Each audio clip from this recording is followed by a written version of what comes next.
everyone, welcome back to Paper Made Me Do It.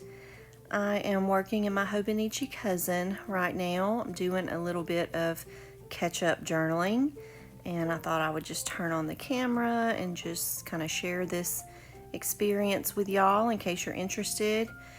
I ended up finding myself quite behind for the month of May. I realized on or about the 10th of the month that I was that many days behind. So if you happen to find yourself in a similar situation, my advice, if you're open to it, would be not to go back at that point and start trying to catch up immediately. Using this example, if let's say on the 10th of the month you find out, oh my goodness, I'm 10 days behind in my daily journaling, what am I going to do?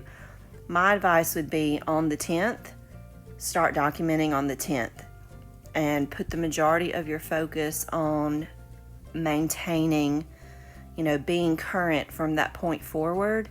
And then at the end of each current day, if you do have an extra few minutes, you could always go back at that point and start playing the catch-up game. And you're just more likely to catch up by the end of the month, and I think you'll be happier with your pages from the point, like say we've been using the example of the 10th. From the 10th on, if you remain current, I think you'll be more satisfied with the month overall, because if you go all the way back to the beginning and focus on that, you're going to constantly be behind for the majority of the month. And the worst part that bothers me when I do allow myself to fall behind is going backward and not having a vivid memory of anything that actually happened on that day. And so one reason why I do normally try to stay current in my journaling is because I see a big benefit of doing it in real time, because that way any events that did take place on that day are fresh in your mind, and I just feel like you end up having more meaningful written words on those pages. So you'll notice from the 10th forward, there's a lot more writing on each page. I was, current at that point, and I was writing down things that actually did happen on those days. You'll notice later in the video from the 1st of the month through the 10th, there's less meaningful written words on those pages, but I did go back and just do some random, handwriting practice. I swatched some supplies, just kind of put some printables and stickers down and did some decorating. Now, I'm not saying or trying to put pressure on you, saying that I feel like every page must be filled. I know I hear that all the time in videos from other journaling and planning creators that I enjoy watching. It's a common statement and kind of word of encouragement that there's nothing wrong with having blank pages in your journaling, and I do totally agree with that. So if having to go back and fill those pages brings you a source of stress or, worry, then by all means just totally skip them and leave them blank. But for me, I find that the opposite is the case, and I feel much less satisfied when I have blank pages. When I do take the time to go back and fill them in, even if it is just with printables and stickers and doodles, that makes me happier when I go back in the future and do, flip throughs over previous months and just kind of go through. And I think just that overall feeling of having something to look at and enjoy on every page, that brings me joy. So I try to not fall behind in the first place, obviously, but when I do, going back and doing this kind of batch journaling, catch-up journaling like I'm doing now, it's not a source of stress for me. I still enjoy it, and I'm much happier with the overall product. So that's why I'm doing what I'm doing here in this video. I actually took about an hour this morning before I went to work to do everything that you're seeing here. So from the 10th forward, my routine over the past few weeks has kind of changed. I've kind of morphed into this new routine where I've been working a lot more during the week. I'm basically back on full-time working outside the home again. There's been so many changes for me since COVID-19 started in March in my state. So there were about 2 weeks where I work in the medical field, so I've been considered an essential employee throughout this entire situation. But when it first began, my caseload dropped so low that there was a period of 2, maybe even 3 weeks where I barely left the home at all, maybe like 1 day a week. And I did actually get to stay home some. And let me tell you, I'm grateful that I have a job, but I'm not even gonna lie, I enjoyed every minute of my stay-at-home time. But over the course of time and, throughout the month of April, my caseload just gradually started increasing. So now I'm pretty much working back at full capacity again. So my routine has kind of gotten to the point where when I do get home in the evenings, I'm just tired because I've worked a long day. And so once I do the things around the house that have to be done, like cooking supper, straightening up, completing any documentation for my work day, what has happened recently is instead of going to my office or my desk space and sitting down where I normally film these videos and, breaking out all of my supplies and journaling day by day, I just honestly haven't felt like sitting there at the desk and doing that. It's not that I haven't felt like journaling, period. I just haven't felt like being at the desk for some reason. Can't really explain it. So what I've been doing instead is once all the have-tos get done, I have then been coming into my bedroom where I have a TV mounted on the wall in front of my bed, and I have a little lap desk that I like to use. And so I keep my Hobonichi here at my bedside table recently, and just a very few supplies, a couple pens and highlighters, and that's about it. So what I've been doing is coming in here at night, kind of piling up in the bed, getting comfortable, putting something on the television, and doing the bulk of the writing and maybe hand lettering the day of the week on each day.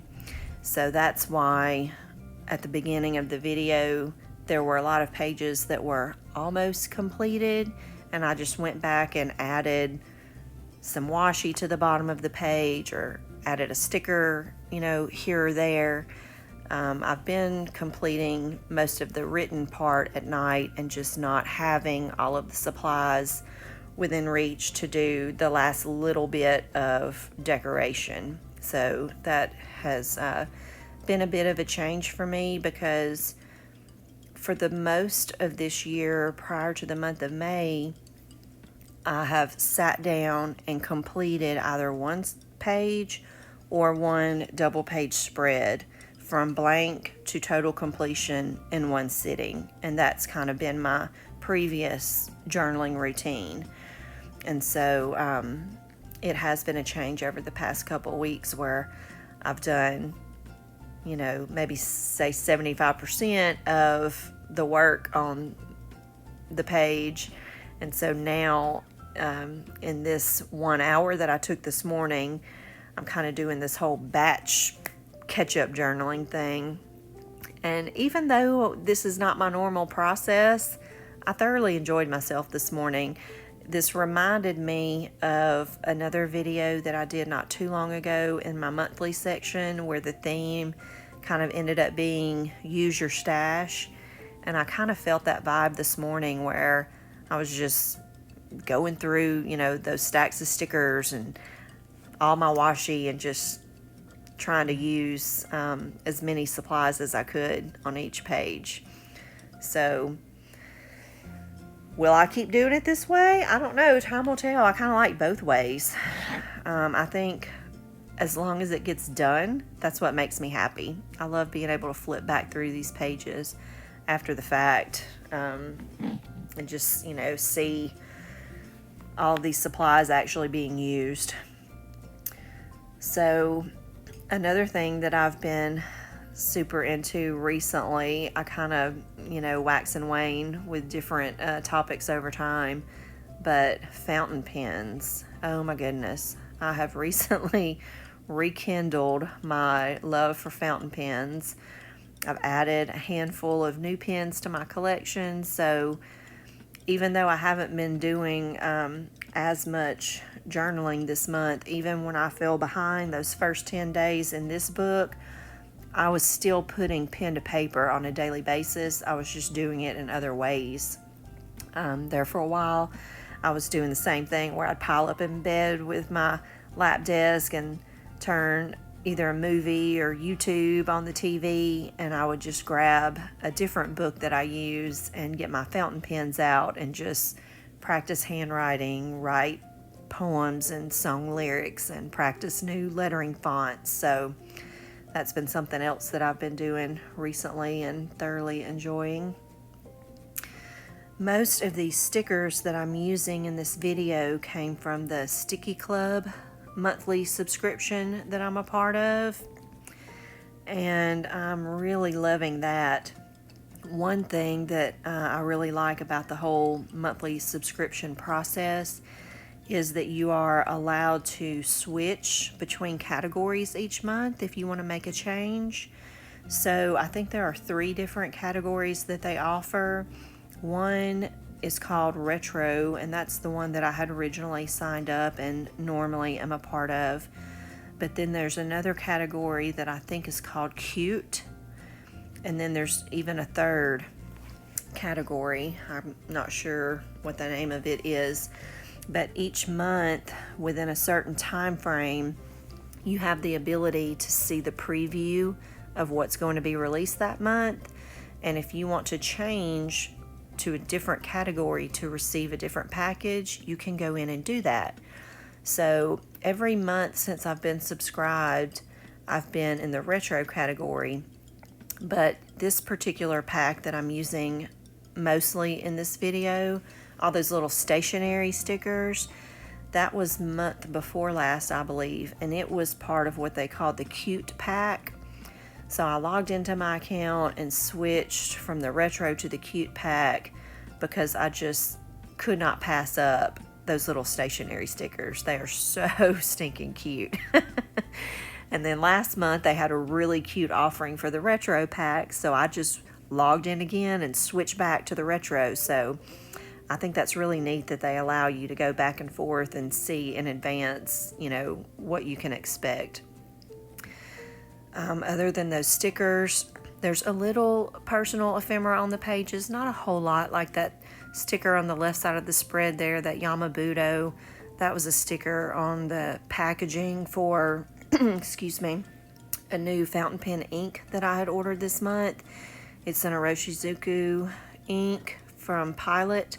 So I just peeled that sticker off of the outer packaging, not the bottle, of course, but the cardboard box that the bottle came in, and stuck it down.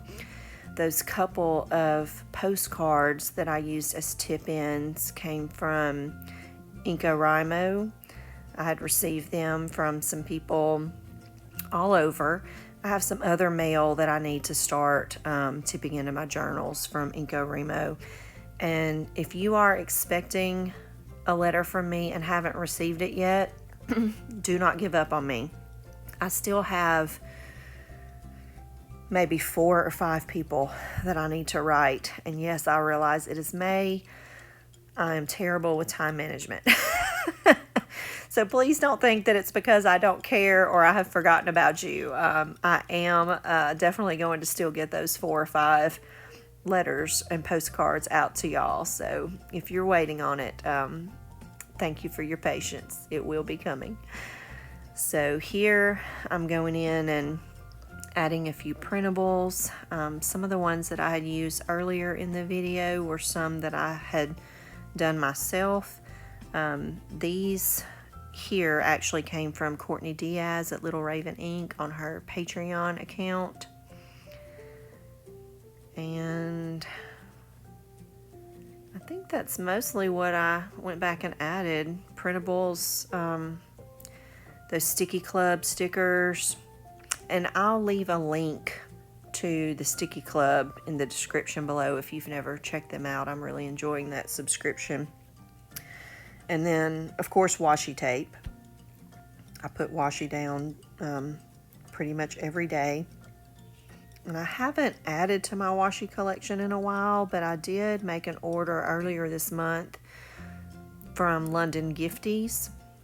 So it has not arrived yet, but there is some new washi coming in that order, and I'm excited about it because she has some beautiful new tapes, some really wide tapes, and I know at least one that I ordered has a stationary theme. So I will share that with y'all whenever it does come in.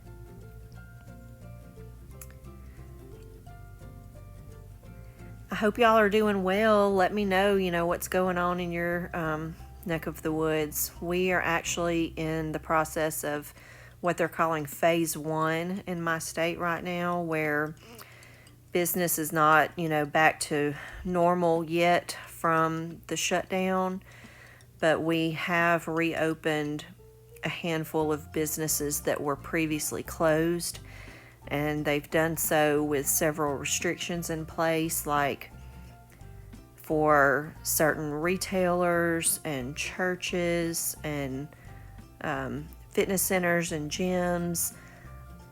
You still have to maintain social distancing, masks, and they're requiring that places that are reopening and allowing public inside the building, that they're only allowing in 25% of whatever the full capacity of the building is.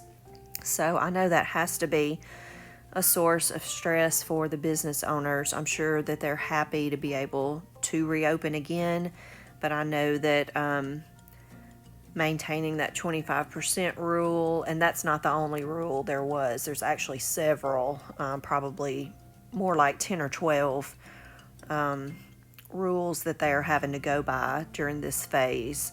So hopefully, it's going to go well, and I don't know how long each phase lasts. So we're in phase 1 right now. I have no idea like when phase 2 is going to begin or what that will entail. I'm not sure if that's something that our government has already kind of laid out in advance in a plan, or if they're going to reassess the situation ever so often and make future determinations based on the result of the numbers. It would make sense to me that that's what they would do, but I'm not the governor, so what do I know? But let me know how things are going in your part of the world. Are y'all still in full lockdown, or are you reopening as well?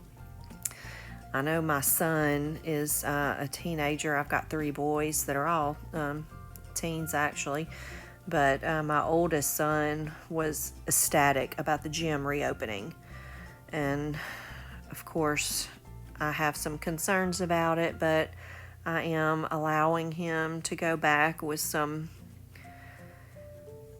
recommendations of my own, just reinforcing to him the importance of this and the seriousness of it, and things that he needs to do while he's in there, and just being super cautious. And as soon as he gets home, I make him strip down and go shower. So but he's excited about going back to the gym. Other than that, for the most part, we as a family are still pretty much doing the same thing and staying at home unless we have to leave for something that's truly essential. I know our churches reopened last weekend under those new guidelines, but we chose to stay home and just watch the service again from live stream like we've been doing the past couple months. So I did last night while I was doing some journaling here in bed, I turned on that movie from, gosh, I can't believe it's been like almost 10 years ago, I think, and I just never saw it the first time, but it's called Contagion with Matt Damon. And what's her name? I can see her face. Gwyneth Paltrow. If you haven't seen that movie and you're kind of interested in the parallels between that and what's going on in the world right now with the COVID-19, I would recommend it because it honestly freaked me out. I had heard already that there were a lot of similarities between it and what's going on right now, but until I saw the movie, oh my goodness, it was almost like watching a movie about exactly what has been going on, and it just kind of freaked me out that it was so, even a lot of the terminology that was used in the movie are kind of like buzzwords that we've been hearing recently, and I don't ever remember hearing those words prior to a couple months ago. So it was just very kind of surreal and odd, and I don't know, just hit very close to home, but that was my entertainment last night. And then that little printable was one that I had made maybe a month or so ago. What day is it? Asking for a friend. That was around the time that I was able to stay at home instead of having to go to work every day. But I did plant some flowers last weekend, and that, I take that back. That is the only thing I can think of other than buying groceries. I had just said that, I'm not leaving for anything that's not essential. The only exception to that is last weekend I did go to Lowe's for the first time for, I guess you would call it, a non-essential trip. And I wore my mask and, had my hand sanitizer with me and all that jazz. And I just went into the garden center and bought a bunch of flowers and potting soil, and came home and redid the 2 large pots that are on either side of my front porch. And they look so much nicer now. So much nicer. I don't know if I may try to insert the before and after pictures here in the video. But I had posted them on Facebook and kind of made a joke like, I figured out how to take impressive before and after pics. Just start with a really, really bad before, because I had so neglected that area. I didn't even plant flowers there last year at all. And so it was so neglected that the before and afters looked pretty dramatic in a good way. But that is it for this spread, guys. Thank y'all for letting me chat your ears off this whole time. I hope you enjoyed it. I hope things are going well with you and your journaling. And I will see you soon. Bye-bye.